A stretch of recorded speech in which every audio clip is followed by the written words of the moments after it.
Hey there, this is Philip from Beyond the Tabletop. This is the third part in a series on how to build and paint a Gorgon transport. In this video I'll walk you through how to paint the interior of the driver cab. Just continuing on from where the previous video left off, I have all the driver cab parts here. The three pieces are now base coated just for ease of painting. This one is mounted on some cork with a bit of blue tack. The other two I can just pick up from the masked areas and hold those quite easily, so they don't need it. The next stage is to paint them up. These two pieces here can be painted all white because I'm doing a white wall look, and then this piece here, the back section will be painted white and the bottom section will be painted all in grey along with those two corner steps. So here is a close-up look of my Armageddon pattern Medusa.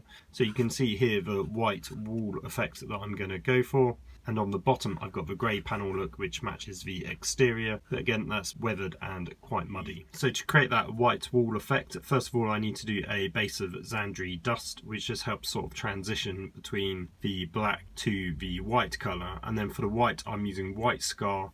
And then I'll just be airbrushing it all on, and what I'll be doing is creating some subtle transitions between two colours to get a nice gradient and colour depth. For the grey I'll be doing the same technique that I always do, which is Eshin Grey followed by Scab and Blight Dinge. So I'll be putting the white down first.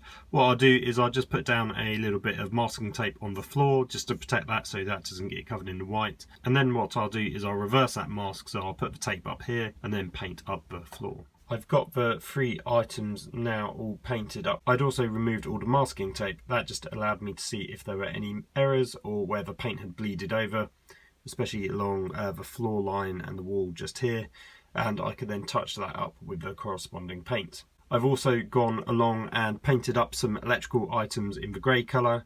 That's Eshin Grey and Scab and Blight Dinge. So you can see a few different elements just painted around just to give it a bit of a variance so it's not all white. And also things like the dials are going to be white and red once those are painted up, so you want some contrast against those electrical boxes. So things like the dial and the cabling and any extra detail, they still need painting in. But before that I need to do the sponge weathering effect. Now that's just going to make things look worn and weathered, especially along the floor here, where the more it gets used, the more of the bare metal you'll see below. And on the electrical items, I want to weather around the corner sections, and even on the white section there will be things like this box here and the control panels which just need weathering slightly. It's best to do the weathering first and then add the detail later, because that way you won't be accidentally weathering anything you shouldn't, such as those dials and the cables. For the weathering effect itself you need Abaddon Black and Rhinox Hide.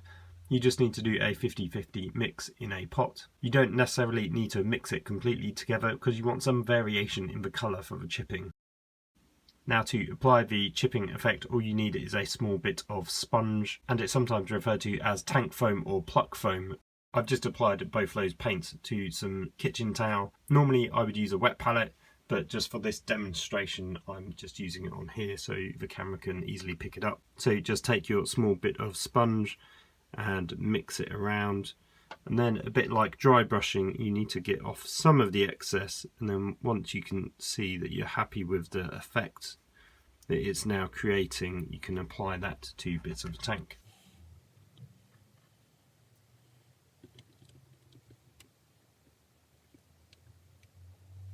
And then when it gets too dry you can just start dabbing into the paint again.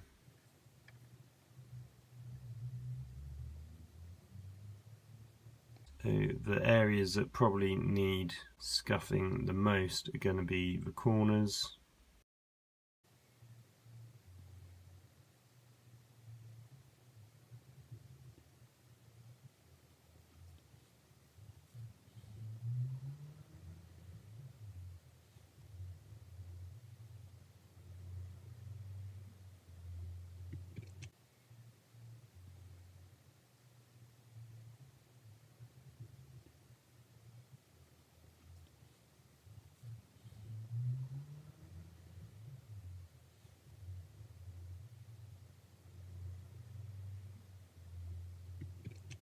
So there you have it, a really quick and simple way to do the chipping. I had accidentally swiped the sponge along this bit at the back, so you've got a big long sort of score mark.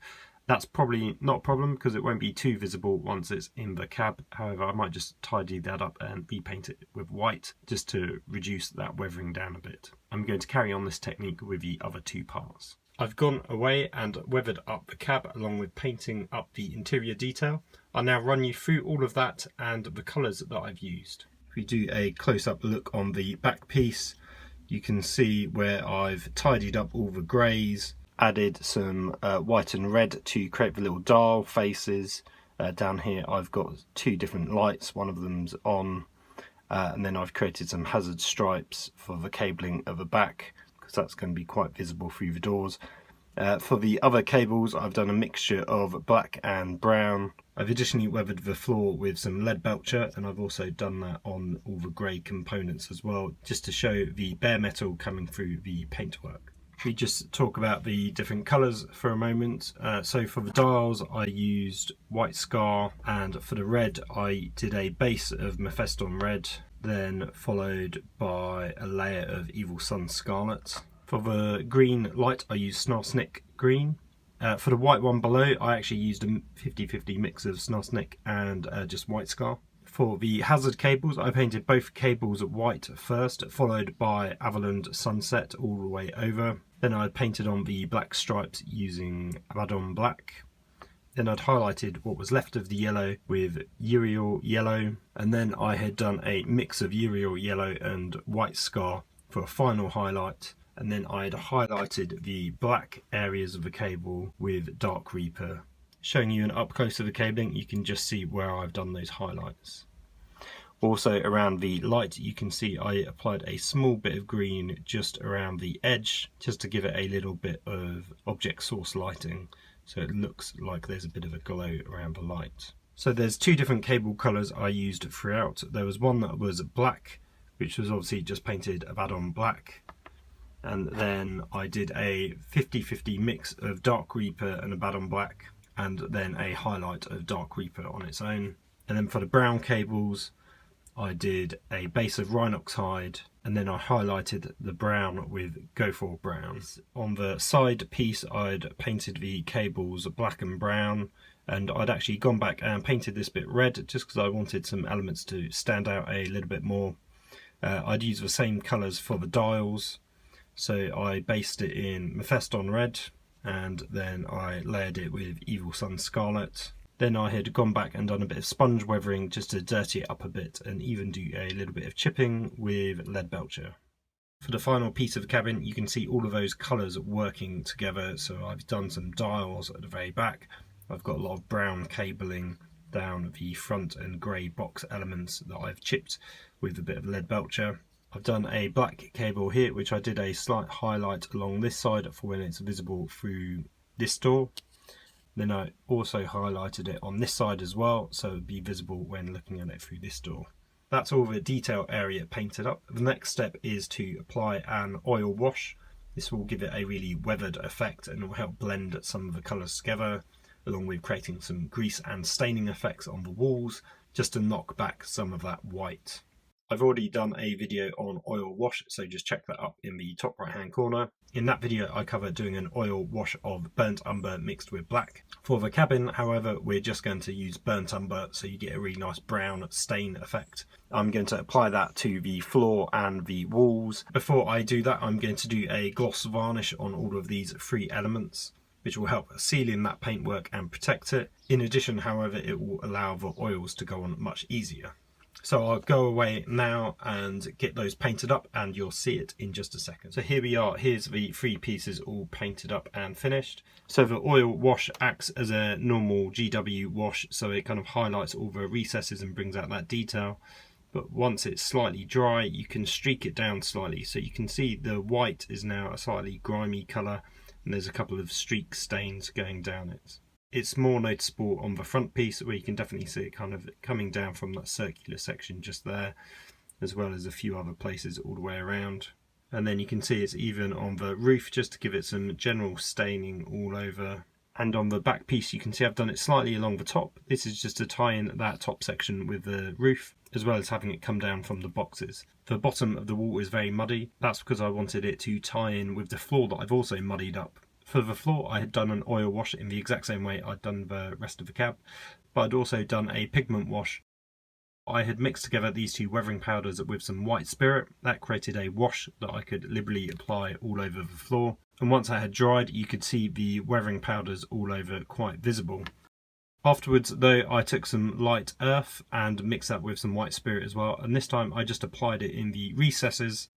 So you can see it slightly built up along the cables and in this kind of corner section just here, going all the way along and down. To seal in the weathering powders, I had then used a pigment fixer. I just loaded up a brush with some of this and carefully dabbed it on the entire bottom of the floor.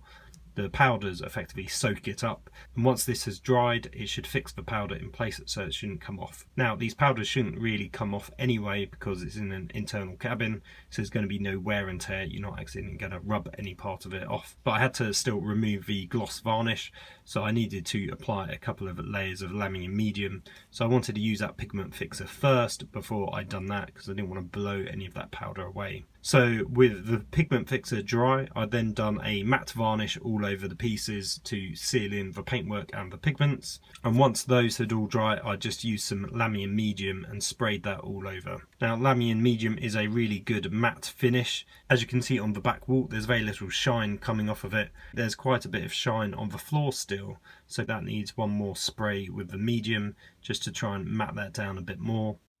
So in terms of next steps, I've got these two pieces which should be able to join in together and glue those in place. And with those completed, I could then assemble the cab. However, before I need to do that, I still need to paint up my driver, which I'll do now. So here's the driver all painted up. His arms are still left off as I did that as a sub-assembly, and I'll be attaching the arms when I attach the driver to the cab itself. I went to quite a lot of effort doing a really good job painting him up along with the two gunners that I painted up at the same time. The same weathering effects that I did for the floor with the chipping and the oil effects I did on the seat, just to blend that in with the rest of the cab. This is the same colour scheme as the rest of my Kriegsmann. If you want to see how I've done this, just check out my Grenadier painting guide. Here's the arms for the driver. I managed to just attach them to the original block of resin that they came on, just because it makes it easier to paint and to reach all the parts. Here's one of the gunners that I painted up. Again, I really wanted to do a decent paint job on these because I want the Gorgon to be one of my showcase pieces in my army. For the arms, I'd mounted them on a small bit of brass rod on a block of resin. This way there's only one contact point for the model, and that's where the join is between the arm and the body anyway, and that will be hidden once the model is assembled. I've also added in one of the Krieg transfers for the shoulder pad, denoting the regiment number. I'll wrap this video up here as I'll save assembling the driver and completing the cab for the next video. However, I will leave you with a little preview of the completed driver and the main cab section. I hope you've enjoyed this video. As always, feel free to drop me a message in the comments below. If you subscribe and click the bell icon, you'll also receive notifications when the next video is live. That's all for now. Until the next time, take care.